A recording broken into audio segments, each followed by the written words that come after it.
Welcome to the Foundations of Learning podcast. I hope to inspire you to actively participate in your child's learning journey, fostering a love for knowledge and nurturing the skills necessary for success in a rapidly changing world. Welcome back to the Foundations of Learning podcast. I'm your host, Shaylee Flint. Today, we are going to talk about the jargon of the science of reading. Now, maybe you've heard the buzzwords of the science of reading, structured literacy. Maybe you've heard about orthographic mapping. Maybe you've heard phonological awareness and phonics, and you're like, what are all these words and what do they mean? I'm going to explain what I think are the three most important pieces. Now, I think every piece is important, let's be honest. However, I'm just going to talk about three of them, which are going to be the ones that you're going to be working on when your child is learning to read and to write. So I'm going to explain phonological awareness, phonics, and orthographic mapping, what they are, how to practice these skills, and how to help your child find success in them. And I'm going to get real with you. When I first started learning about the science of reading, it was very overwhelming, and I had to spend a lot of time actually learning about the brain, because we actually have decades of research now that is brain research. They literally use neuroscience to try to figure out how our brains actually learn to read and whether or not our brains are actually wired to do so. And so I had to learn a lot about the temporal lobe and the frontal lobe and the occipital lobe and all of the things, because I had to know which parts of the brain we were using when we were trying to learn to read. And this is also how they determined, the difference between somebody that's dyslexic and not dyslexic and so on. And so it was very overwhelming for me. So if you feel overwhelmed on all of this information, you are not alone, my friend. I was also lost in this journey when I first began to learn about it. But that is why I created the Science of Reading Simplified, because I simplified it for you. So if you are interested in that, go check it out, because I did not want to make it overcomplicated for parents. I wanted you to have a simple look at what the science of reading was and how to find success very quickly in teaching your child to read and write. So anyways, if you are interested in that, down in the show notes, I'll put a link. All right, so let's talk about what phonological awareness is. Phonological awareness is the awareness and the ability to work with sounds in spoken language. And this is going to set the stage for decoding, blending, and ultimately word reading. However, there has been some research that has come out where they've stated, we shouldn't be doing phonological awareness any longer. And I beg to differ on that, because their reasoning behind why we shouldn't do it, and it was more in the public school setting, was because some kids may need more instruction than others. And if we're just providing it to everyone all the time, then it's really not necessary for these other kids, and they're not going to learn to read and blah, blah, blah, blah, blah. Okay. However, I disagree, because kids with dyslexia, they do need this practice. They need phonological awareness. That is what is a part of dyslexia, is actually the fact that they have bad phonological processing. So they need this practice, and it doesn't harm a kid if you give them more practice. It just doesn't. You can practice something more and more, and it's not going to be harmful. So I feel like their point is kind of a moot point, and they're like, in phonological awareness, we should be showing them the letters to teach them to read. And here's the thing is phonological awareness, if you look at the definition of what that means, it actually means that it is only auditory. And then we get to phonics, which means that we are actually corresponding those sounds to symbols. So if you are showing them letters, then it's not even really phonological awareness anymore, because it's not just auditory. It's just phonics. So anyways, some of the research that's coming out, I think, is really dumb, but that is okay. There are certain phonological awareness skills that I do think you could just throw those out, to be honest with you. However, it is important that they do have phonological awareness abilities so that we can get good at blending and segmenting, and then in the future, word reading. I want to give you a crazy stat that also, like I said, kind of goes against what the other people are saying about phonological awareness is a waste of time. Because did you know that 80% of students who struggle in reading and spelling actually have a deficit in phonological awareness? Y'all, we're not doing good in the United States right now. I mean, 60% of fourth graders cannot read on grade level. So something to think about, the person that wrote the article, that this isn't important. Anywho, like I said, this skill is completely auditory, so there really is no need to have any sort of materials. However, it can be helpful for kids to have that visual of like a block or something like that, and that will actually get them ready when you go to replace these blocks with the letters, right? Because now they get to see a visual representation that this sound does represent something. We just haven't talked about it yet, right? This sound is representing either a rhyme, or it's representing a beginning sound, or it's representing a syllable, or it's simply representing a individual sound. And so when you are practicing these skills, you can use blocks or Cheerios or dinosaurs, whatever, right? You can use different objects, or you can draw circles, draw X's. They can draw X's, they can draw circles to represent the sounds. However, it is not necessary, but for some kids, this is a very helpful thing to do, especially for kids with like dyslexia and stuff. Having that visual is just super helpful for them. So I'm going to talk about the top 4 skills that I think are the most important, just when we look at like what do they need to be able to do to read and write proficiently, like what skills that do they need. Now, I do go over in a YouTube video all of the phonological awareness skills, so I will put that in the show notes as well, and you can go watch that on YouTube. And I go through every single skill from easiest to hardest. And so if you do have a very young child, most of the time the things you're going to be working on is like rhyming and word awareness and things like that. However, I have the 4 top skills that I do think are the most important for children to be able to read and write proficiently. So the first one that I'm going to talk about is word awareness or sentence segmentation. Same thing. So what we're doing is really recognizing that when we speak, we are speaking in words, right? I don't know if you've ever listen to like somebody that's a Spanish speaker or speaking French or whatever. If you don't know that language and you are listening to them speak, it's like a string of sounds, and I would not be able to tell you that is a word, that is a word, and that is a word. So I want you to think about that when you're probably like, well, yeah, my child knows like that a sentence is made up of words and they can differentiate between the words.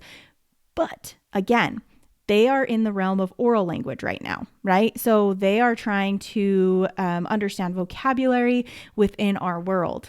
And so it might sound to them like one long string of sounds that have no meaning. However, like I said, we do put meaning on these words. So if your child has an oral vocabulary, they should be able to identify words and sentences.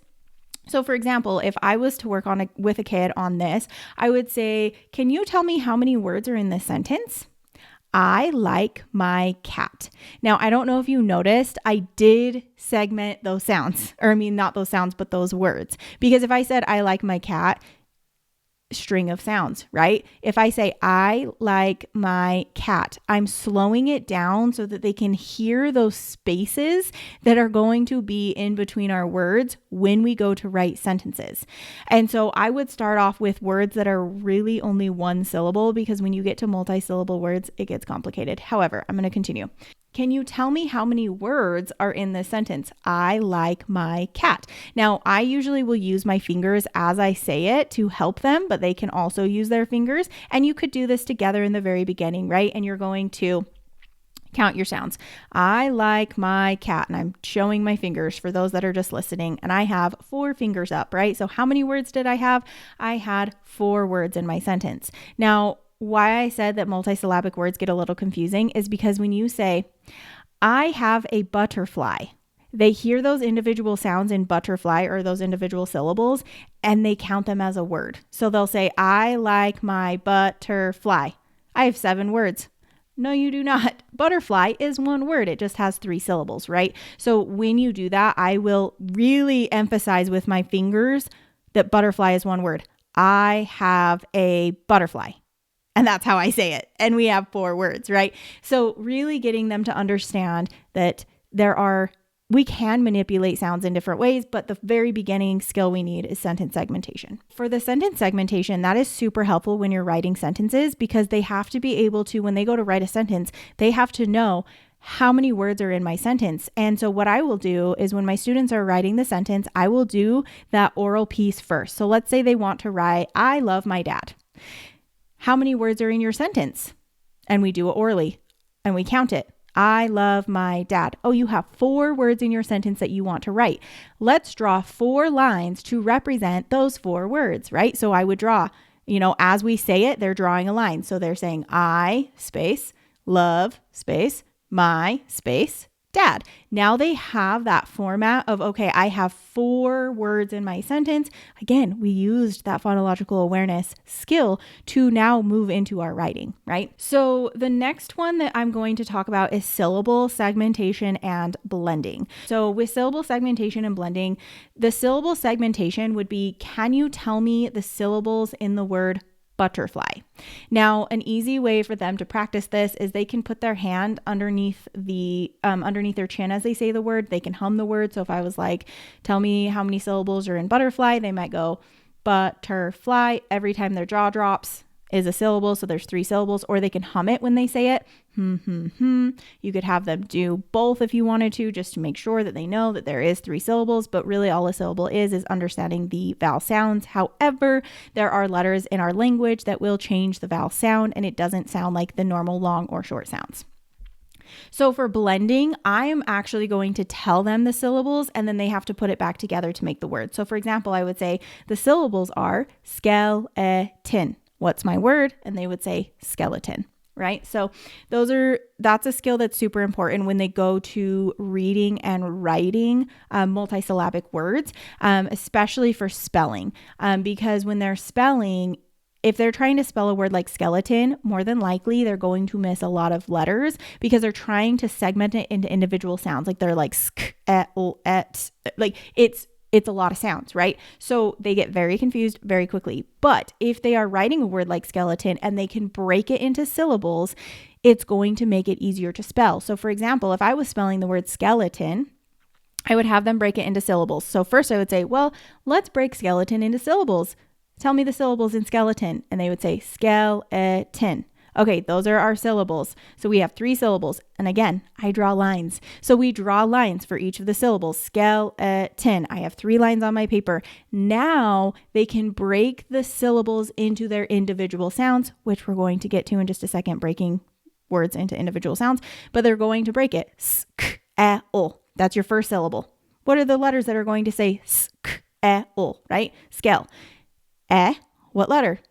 E, right?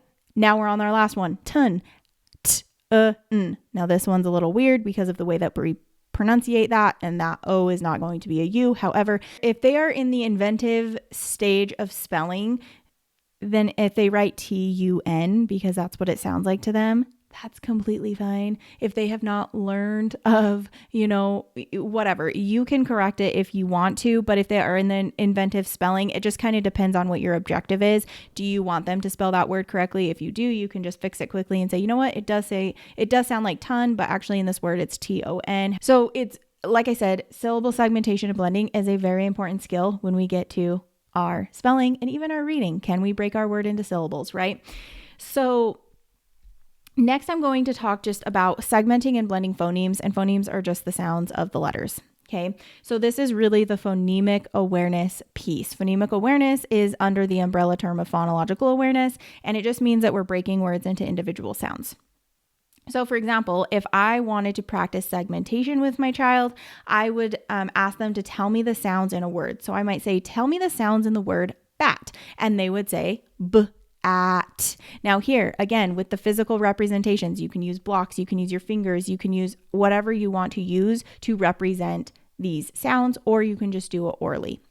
And then if I was to go into blending, I would tell them the sounds, and then they are going to tell me the word. So for example, I would say, can you tell me what my word is? F-R-A-G. And they would say frog. Now, as they get really good, you can add more sounds, right? So maybe I say the word splash, sp-o-ash, right? So now they have to break it into more sounds. So at the beginning, I would practice like 2 sounds, 3 sounds, 4 sounds, 5 sounds. I don't know that I would really go past 5 sounds, just because once you get past 5 sounds, it's usually a multisyllabic word. And that's just not going to be helpful for them. It's going to get very confusing, and they're going to have a really hard time trying to think of all the sounds, right? However, segmenting and blending of phonemes, or phonemic awareness, is going to be the piece that's really important when they're going to read and spell, because when they first go to read and spell, you are going to start with 2-letter words, 3-letter words, 4-letter words, 5-letter words, right? And they're going to have to segment those sounds and put them back together. So if we can get rid of the piece that is the letters for just a minute, so that we can get good at the blending and segmenting piece just in the auditory with blocks, and so that we're representing those, those letters as something, it's going to help them so much. I've had so many students where they are really struggling with segmenting and blending and their accuracy with the letters. And I would do it in an auditory form, and we'd use a concrete method. And even then they were struggling. So when we have those letters, it is going to make it harder, because when you are segmenting and blending, you have to think, okay, what is this letter? What is the sound that this letter represents? Now I have to segment those sounds, and then I have to put them back together. So if we can take away that extra step of what is this letter and what sound does it make, it's going to take a little less brain power to try to segment and blend. And I did see a lot of success with my students that struggled with accuracy in blending and segmenting if I took away the letters and we just merely focused on phonemic awareness for a minute, instead of having to think about our letters and sounds. And that is another piece I want to talk about too, is if they are struggling to even remember the letter sound, I would take the words away, go back to the basics, practice phoneme segmentation and blending and letter sounds. Don't even read words yet, because that is so frustrating for a child if they don't even have their letter sounds mastered yet and you're trying to get them to read words. They're going to give up real fast because they don't have those solid. And so by the time that they can think, what is the letter? What is the sound? Now I'm segmenting. They've already forgotten what they just segmented because it took them so long to get there. So make sure they have their letters mastered. All right, so let's talk about phonics. What the heck is phonics? Phonics is where we are now matching the sounds of spoken English with individual letters or groups of letters. So now we are teaching them the code, right? We were working with sounds, we were working with words, we were working with sounds. Now we're actually going to represent those sounds that we are speaking in our oral vocabulary and putting them down on paper so we can read them or write them. So for example, phonics is going to be the realm of learning their alphabet, right? So learning the letters, names and their sounds, differentiating between their upper and lowercase letters, writing with those letters. And then we're going to go into reading 2-letter words, writing 2-letter words, reading 3-letter words, writing 3-letter words, right? We are going to be building upon in our phonics. We're using the letters we learned to now write real words and read words, right?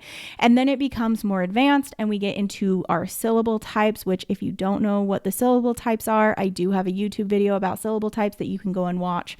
So if you're interested in that, go ahead and watch that. But for example, if I was to do a phonics lesson, let's say I was doing a phonics lesson for the Val Team EA. Now, there are people out there that will teach EA and they'll teach all 3 sounds of EA all at once.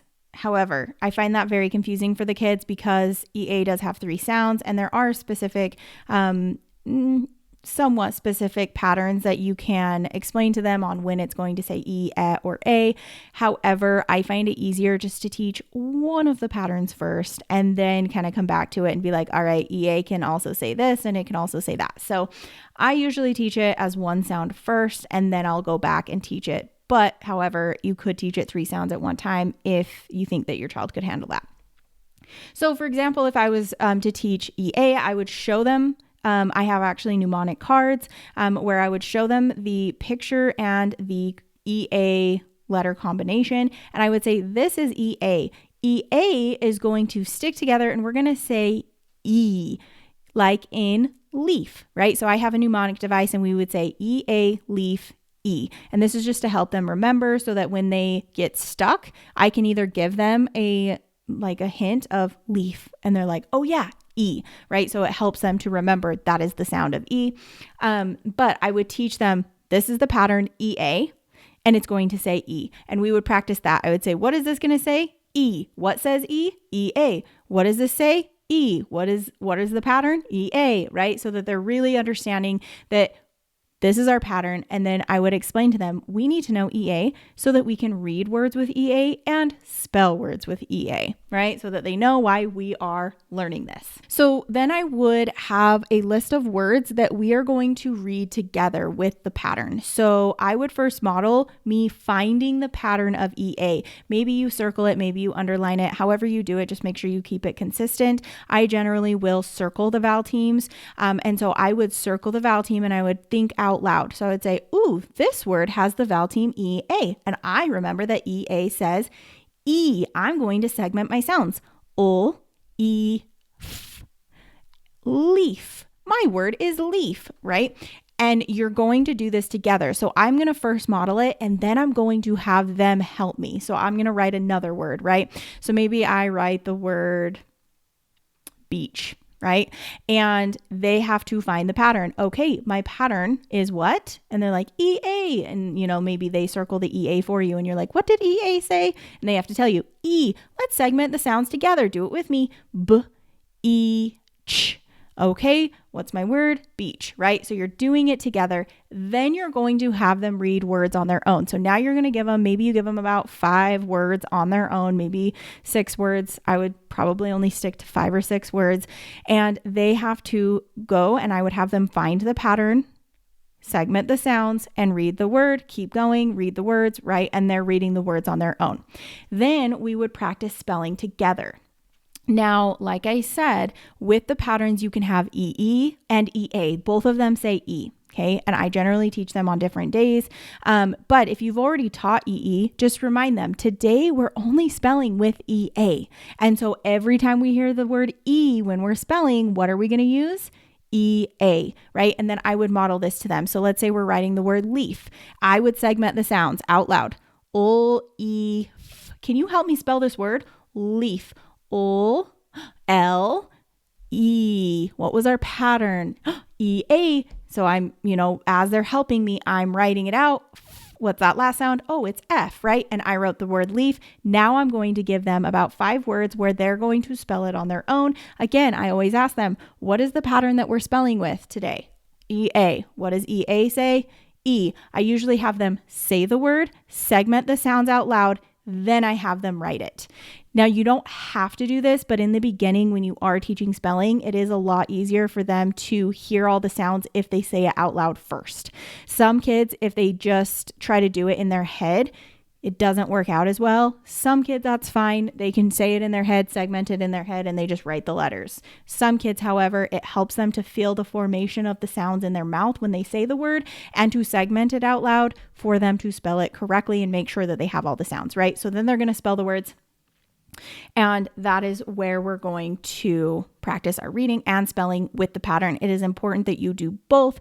And the spelling piece that I just talked about is going to be the piece of orthographic mapping. That is a fancy word for spelling and meaning. So after they spell the words, like they spell the word leaf, you could show them a picture if they don't know what a leaf is. You could go find a leaf, whatever, right? But you're giving meaning to that word. So maybe you have the word beach and you're like, we went to the beach last year. Do you remember when we went to Florida and we were at the beach in the ocean, right? That's the beach. So really just giving that meaning to the word is the piece that orthographic mapping is, right? It's spelling the word, it is defining the meaning of the word. And once you get more advanced, orthographic mapping can also be a part of a word study. So you're really discussing the prefix, the suffix, the root word, the base word, and that's a part of your spelling instruction with vocabulary. So those are really the main components of the jargon of the science of reading that are really important that you're going to use like every single time that you're teaching your child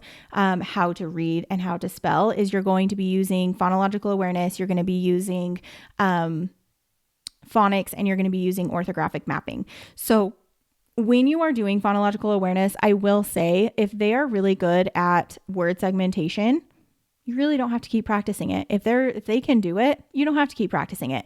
If they are really good at syllable segmentation and blending, you don't have to keep doing it, right? We have to identify that too. Like if they can do it and they've mastered it, don't keep practicing it, right? If they have phonemic awareness down, which was the segmentation and blending of individual sounds, you don't have to keep practicing that, right? move on. However, I do find it helpful for kids if I do phonemic awareness as a warm up before a phonics lesson. So for example, like I had said, if I was teaching EA, I would have them do just a couple of words, like tell me the sounds in leaf, tell me the sounds in beach, whatever, right? And I'm using that long vowel E sound. And then same thing, I'm going to tell you a word, tell me the sounds. The word is beach. What are the sounds? And they have to segment them. And that just kind of gets them ready and primed to read and spell with this pattern that we're about to learn. However, like I said, if they are really good at phonemic awareness, you don't have to keep practicing it. But I hope that this podcast was helpful, and I hope that it gave you a little bit of clarity on what these pieces are when you're trying to teach a child to read and to spell effectively. Like I had said, I do have a parent course called The Science of Reading Simplified, which goes through oral language, phonological awareness, phonics, so like teaching letters and vowel teams and syllable types and all kinds of stuff, okay? And then also vocabulary, reading comprehension, and writing. So it really goes over and encompasses all of the pieces of literacy and how to teach those to be successful in a very simplified and easy way for you to implement with your child and to find success. But I hope that this podcast was helpful, and if you have a moment, please leave me a review on this podcast. Let me know, is it helpful? Do you have any topics that you would like me to cover? Let me know, but it would be so helpful if you could give my podcast a rating. And I hope that you have future success in your learning and in your child's learning, and we will see you next time.